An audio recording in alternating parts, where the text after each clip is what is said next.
Imagine waking up one day with the crushing realization that everything you've done so far, every sacrifice, every effort, every sleepless night spent chasing a dream was for nothing. The people you tried to please have forgotten you. The battles you fought left no legacy. And the pain you endured seems to have served no higher purpose at first. This thought feels unbearable, like a wound too deep to heal. But then another question surfaces, one even more unsettling. What if this has always been the truth? What if suffering is not a curse to be removed, but the very ground you stand on, the essence of what makes you alive? This is the paradox Nietzsche forces us to confront. He dares to ask what most of us spend our lives avoiding: is suffering not the obstacle to life, but its most necessary ingredient? We live in an age that worships comfort. Painkillers for the body, distractions for the mind, and shallow promises of happiness dominate our culture. Everywhere, you're told that life should be easier, smoother, freer of difficulty.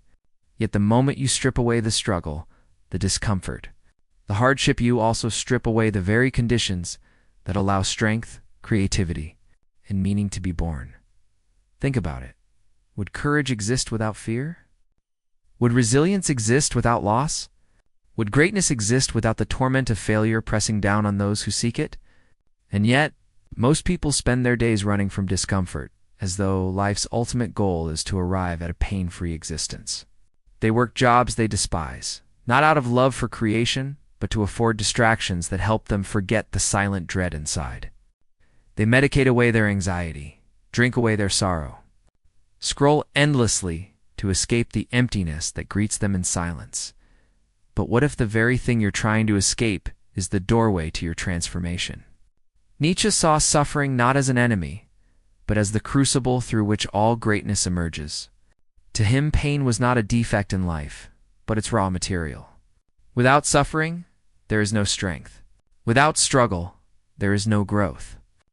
Without the fire of hardship, the human spirit remains soft, untested, and ultimately meaningless.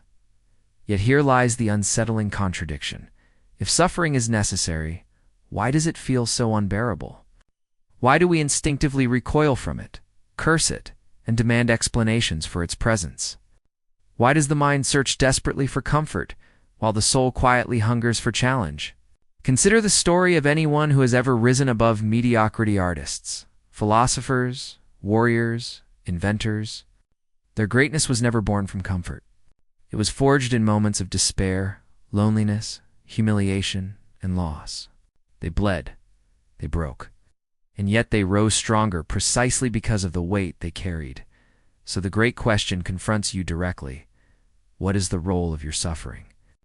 Is it the burden that will destroy you, or the teacher that will awaken you? You may wonder, if suffering is so essential, why do so many people emerge from pain broken, bitter, and weaker than before? Why do some use hardship as an excuse for self-destruction, while others use the same pain as fuel for greatness? What separates those who collapse under suffering from those who transform it into strength? The answer, Nietzsche suggests, lies not in the suffering itself, but in your relationship to it. Pain in itself has no meaning, it simply is. It crushes some and elevates others. The difference lies in whether you see suffering as a punishment to avoid or as raw energy to be.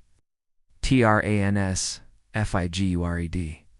This question will not let you rest easily. It demands a response. Because whether you like it or not, suffering is already in your life. It is stitched into your existence. To pretend it can be removed is a lie. To endure it without meaning is torment.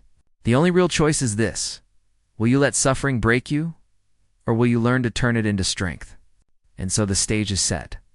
Nietzsche offers not comfort, but a challenge that could change the way you see everything you've endured so far. If suffering is the fire that forges strength, why do most people collapse under its heat instead of rising from it? Why do we numb, escape, and run, rather than embrace the very thing that could transform us? The hidden problem lies deeper than discomfort itself. It lies in how we've been trained to interpret pain. Modern culture conditions you to see suffering as failure, as a deviation from the normal path of life. Every advertisement whispers that happiness is your birthright. Every screen projects images of effortless joy. Every voice insists you are entitled to a life free from hardship. And so, when suffering inevitably comes through rejection, failure, illness, or loss, you don't just experience pain. You experience shame. Pain becomes not just something you feel, but something you judge. You tell yourself, this shouldn't be happening. Something must be wrong with me. If I were smarter, stronger, luckier, this wouldn't hurt. This additional layer of meaning, what Carl Jung might call the shadow of suffering, makes pain unbearable. You no longer see it as part of life, but as evidence of your own inadequacy. Here lies the first psychological trap, the belief that life is supposed to be easy. Nietzsche would have laughed bitterly at such an idea. To him, life was a battlefield of wills, a place where strength emerges only through conflict. But in today's world, conflict is medicated, pressed, or avoided, leaving people unequipped to face even minor struggles. A generation raised on comfort finds itself fragile when reality inevitably delivers pain. Arthur Schopenhauer went even further. He believed life is suffering by its very nature. To exist, to desire, to strive, is to suffer. Every wish fulfilled gives birth to another. Every pleasure fades into boredom. Every attachment ends in loss. His philosophy paints life as an endless cycle of longing and frustration, where suffering is not an exception, but the constant rhythm beneath our every heartbeat. Yet, strangely, this grim view can be liberating. Because if suffering is unavoidable, then your task is no longer to escape it, but to understand it, even to transform it. Carl Jung echoed this in his concept of individuation, the lifelong process of becoming whole. He argued that the parts of yourself you most fear, reject, or repress the shadow hold the very energy needed for growth. By facing your inner darkness, by confronting your suffering instead of hiding from it, you gain access to hidden strength. Jung's warning was clear: what you resist persists. What you embrace transforms. But why is this so hard to practice? Why do most people remain trapped in cycles of avoidance and denial? The answer lies in the way the human mind is wired. Our brains are built to avoid pain and seek pleasure, an evolutionary design that once kept us alive, but now leaves us enslaved to comfort. Cognitive biases reinforce this. The hedonic treadmill keeps you chasing pleasure that never lasts, while loss aversion makes even small pains feel unbearable. This wiring convinces you that happiness lies in comfort, when in truth, lasting growth often comes from the opposite. Jean-Paul Sartre pushed this even further into the realm of freedom. To Sartre, suffering was not just physical or emotional, it was existential. To be human is to be condemned to freedom, the burden of creating meaning in a universe that offers none. Pain arises not only from what happens to you, but from the terrifying responsibility of shaping your own life. Many people flee from this responsibility, preferring to drown in distraction rather than face the anxiety of freedom. But in doing so, they also flee from the very possibility of becoming themselves. This is the second hidden trap. Our refusal to accept responsibility for our suffering. We hand over control to external forces, blaming fate, society, or even the cruelty of existence without realizing that our interpretation of pain is where its true power lies. Nietzsche understood this better than anyone. He introduced the idea of Amor, Fati, the love of fate. Instead of wishing life to be easier, he urged us to love it as it is, to embrace every hardship as necessary, even beautiful. This was not passive acceptance, but active transformation. To stare suffering in the face and say, yes, I choose you. I will make something from you. And yet, this perspective feels almost impossible for most people, because our culture has trained us to see pain as something purely negative, something to remove at all costs. We anesthetize it with distractions, drown it in consumerism, numb it with substances, or hide it under the mask of constant busyness. But underneath, the unresolved suffering grows heavier, twisting into resentment, depression, despair. Here we arrive at the great irony. The more you try to avoid suffering, the more you suffer. By denying pain, you make it unbearable. By fleeing from it, you give it more power. By silencing it, you allow it to become your master.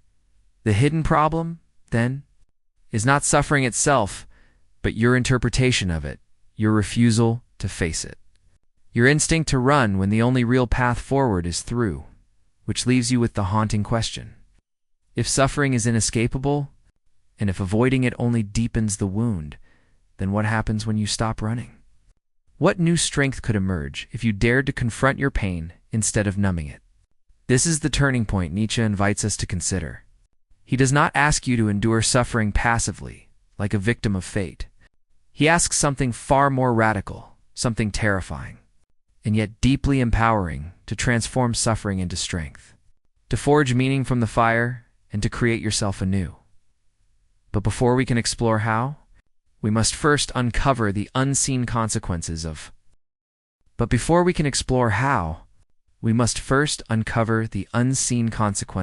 living in. Denial, the silent ways suffering shapes your life when you refuse to confront it. You might believe that. Avoiding suffering keeps you safe, that if you bury your pain, distract your mind, and silence the uncomfortable questions, you can preserve your peace. But the truth is the opposite. What you refuse to confront will not disappear. It festers. It seeps into your choices, your relationships, your very identity. The suffering you deny becomes the architect of your life, silently shaping everything you are. Imagine someone who feels unworthy of love because of wounds left in childhood. Instead of facing that pain, they bury it under layers of busyness, achievement, or shallow relationships. Outwardly, they appear successful, even confident. But underneath, every decision they make bends around the hidden wound. They choose partners who confirm their unworthiness. They chase goals not for fulfillment, but for validation. They exhaust themselves trying to outrun an inner voice they refuse to face. This is the first unseen consequence. Your suffering becomes your compass, even when you refuse to acknowledge it. Carl Jung warned of this when he said, "Until you make the unconscious conscious, it will direct your life, and you will call it fate." The suffering you avoid doesn't vanish, it retreats into the unconscious, where it whispers in your thoughts, shapes your desires, and sabotages your efforts. The more you deny it, the more control it gains. Consider how this manifests in modern life. Addiction is perhaps the clearest example. Behind the compulsive scroll of social media, the endless pursuit of consumer goods, or the quiet dependence on alcohol lies the same truth.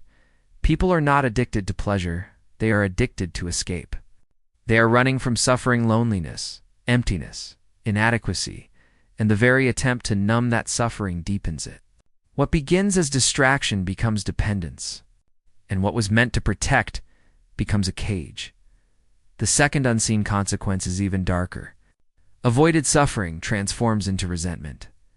Nietzsche saw resentment as one of the most corrosive forces in human life. When you suffer but refuse to transform it, you turn your pain outward, blaming others, blaming life itself. Resentment poisons your perception. You no longer see possibilities, only injustices. You no longer seek growth, only excuses. In the end, resentment eats away at your spirit, leaving you smaller, weaker, and more bitter than before. But resentment doesn't just harm the individual, it infects entire societies. Look around. How much of modern culture is built on resentment? The constant outrage online, the ceaseless envy, the polarization of communities, all of it fueled by untransformed suffering. Instead of facing their own wounds, people project them outward, demanding that others carry the weight of their unacknowledged pain. And here lies the third consequence. When suffering is denied collectively, it shapes civilization itself. Aldous Huxley once warned that societies could enslave themselves, not through oppression, but through pleasure, through a population so anesthetized by comfort that they surrender freedom without realizing it. But beneath that comfort lies a deeper truth. People accept their chains because they fear the suffering that comes with freedom. It is easier to scroll, consume, and conform than to confront the terrifying task of facing oneself. The tragedy is that this avoidance creates the very emptiness people are desperate to escape. You felt it before, that strange sense of hollowness, even when everything seems fine. It's the quiet destruction of meaning, the invisible erosion of your inner strength.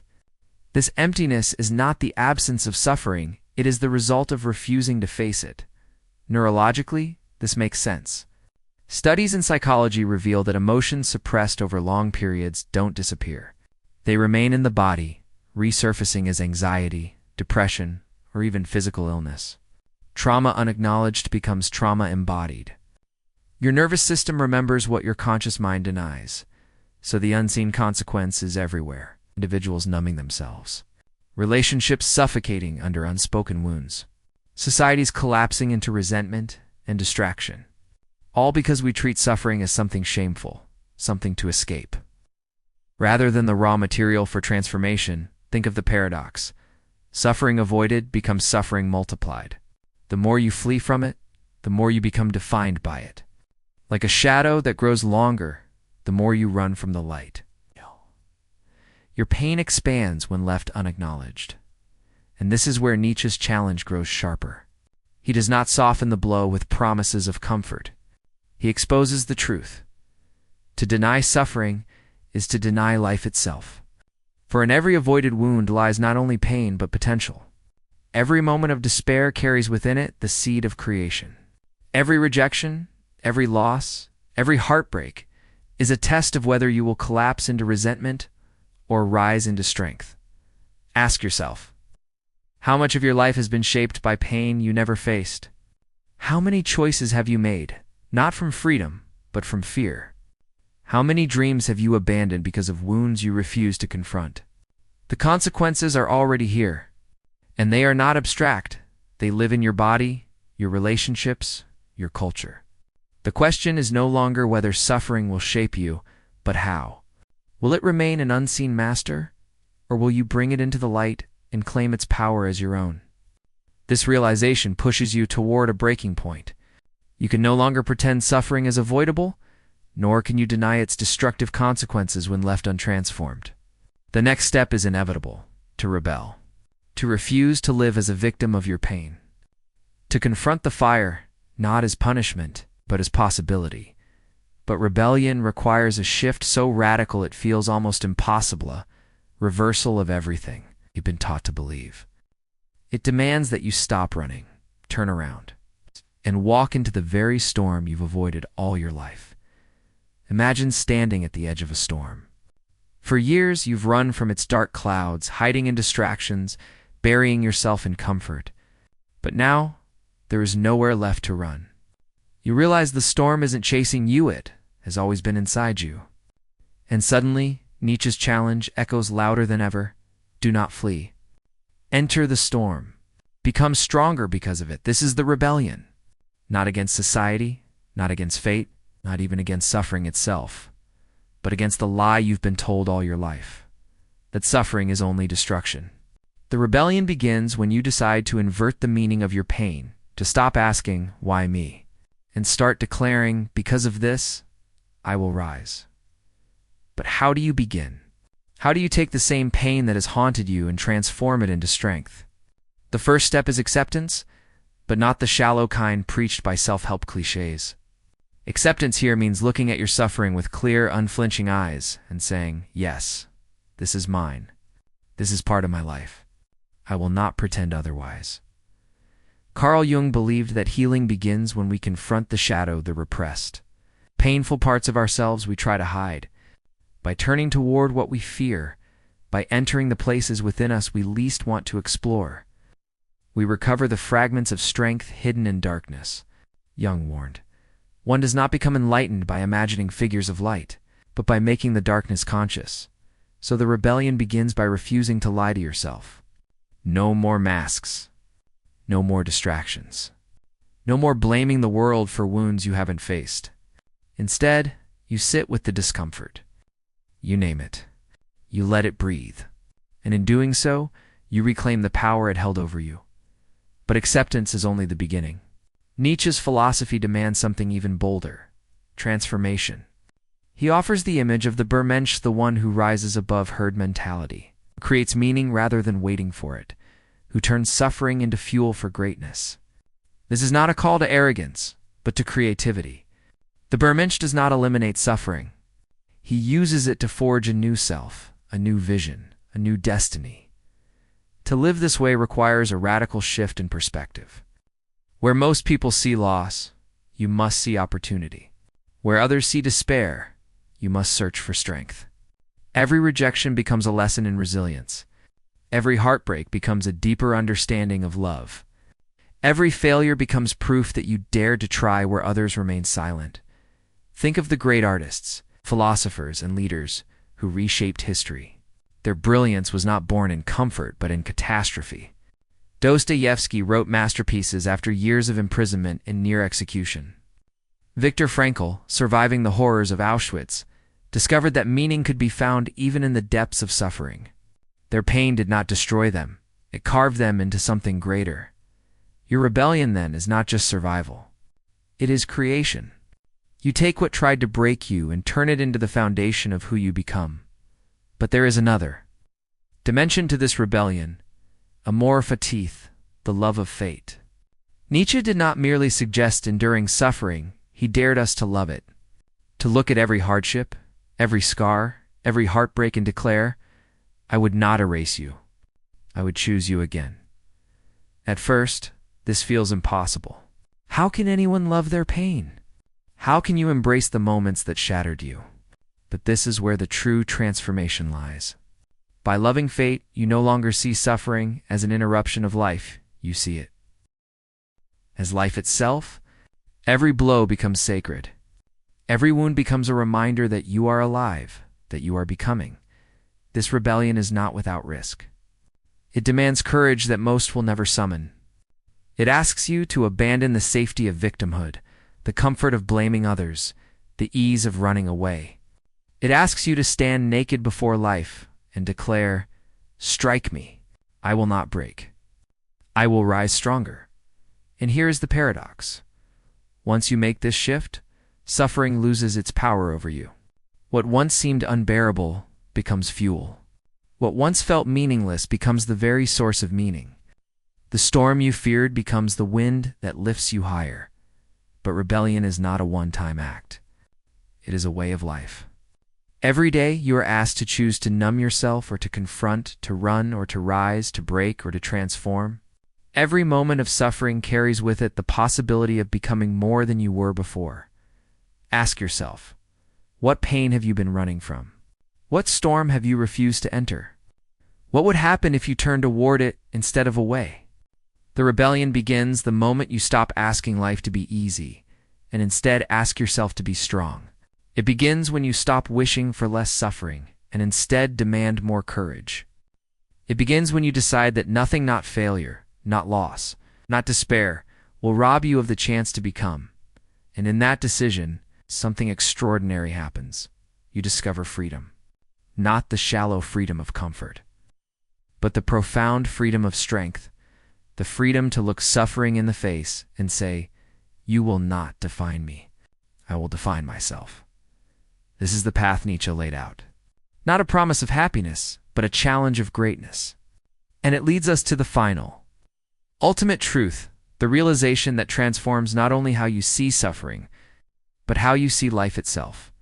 There comes a point in this journey where words no longer suffice, where philosophy, psychology, and even wisdom feel too small to contain the enormity of what suffering has shown you. And it is here, in the silence beyond explanation, that the ultimate truth begins to emerge. We spend so much of our lives resisting what is. We wish the past were different. We fear the future. We try to escape the present. But in doing so, we chain ourselves to suffering in its most destructive form, the suffering of resistance. The refusal to accept life as it is, Nietzsche, more than any other philosopher, cut to the heart of this.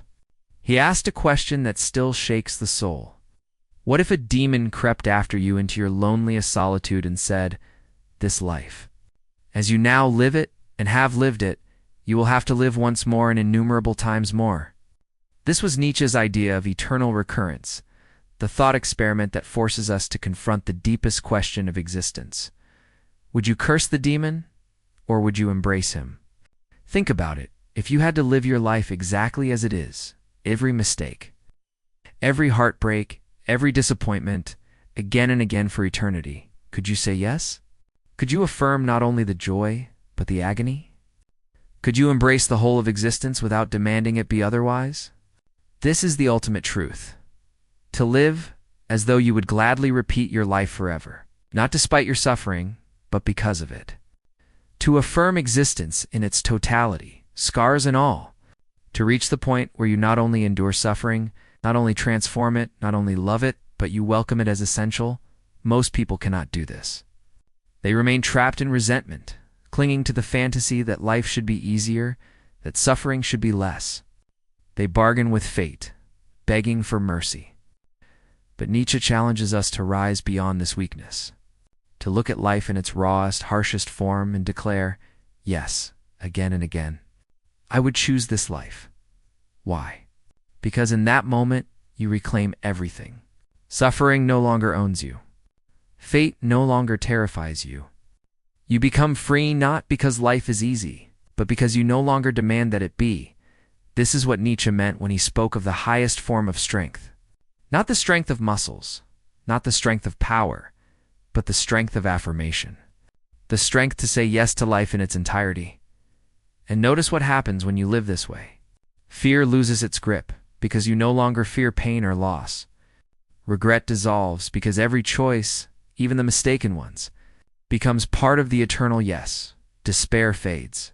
Because meaning is no longer something you search for, it is something you create through affirmation. This does not mean suffering stops hurting. Pain will still be pain. Loss will still cut deeply. But now, instead of breaking you, it becomes sacred. Instead of destroying you, it deepens you. Instead of stealing life, it intensifies it. The ultimate truth, then, is not to escape suffering, but to embrace it so fully that you would choose it again. To stop running from the storm and to become the storm. To realize that suffering is not the enemy of life, is the essence of life. Think of a mountain. From a distance, it looks majestic, immovable, eternal. But climb it and you will find its beauty is made of countless scars, cracks. Cliffs, broken stones carved by storms over millennia. The mountain is beautiful not because it avoided suffering, but because it endured it, embraced it, became it. So too with us. The cracks in your soul are not flaws to be hidden. They are proof that you have lived, that you have endured, that you have become. They are the marks of your becoming. The ultimate truth demands courage, yes, but it also brings liberation. You realize that no suffering is wasted, that no pain is meaningless, that no wound is final. Everything, every betrayal, every failure, every loss becomes part of the eternal yes. And here's where Nietzsche's challenge transforms into a gift. For if you can look at your life as it is and still say yes, I would live this again, then you have reached the highest form of freedom. Not freedom from suffering, but freedom through suffering. This is the point where the journey ends and begins again. For life will not stop testing you. The storms will keep coming. But now, you no longer fear them. You welcome them. You see them for what they are, the raw material of greatness. So ask yourself, if a demon whispered that you must live this life again and again, would you curse him or would you thank him? Would you run or would you smile? Would you see your suffering as a burden or as the fire that made you who you are? The answer to that question is the measure of your strength. Nietzsche's guide is not an easy path. It is not meant for the faint of heart. But if you accept it, if you live it, if you dare to say yes to life in its entirety, then suffering no longer breaks you. It becomes your greatest teacher, your deepest source of meaning, your most unrelenting ally.